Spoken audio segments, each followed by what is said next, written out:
இன்னல்களை தீர்த்து நல்வாழ்வை அருளும் தைப்பூச சக்தி மாலை இருமுடி விழா. அருள் திரு அம்மா அவர்களின் அருளாசியுடன் புதுச்சேரி ரெயின்போ நகர் சக்தி பீடத்தில் 15 டிசம்பர் 2025 அன்று தொடங்கிய சக்தி மாலை இருமுடி அணியும் விழா தொடர்ச்சியாக சிறப்பாக நடைபெற்றுக் கொண்டு வருகிறது. இந்த சக்தி மாலை இருமுடி அணியும் விழா ஜனவரி 31ஆம் தேதி வரை நடைபெற உள்ளது. இருமுடி செலுத்தும் வாய்ப்பினை பயன்படுத்தி பலன் பெறுவோம். ஓம் சக்தி.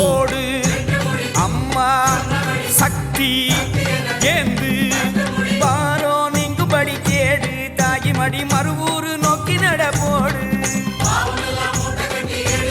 எடுத்து செலுத்து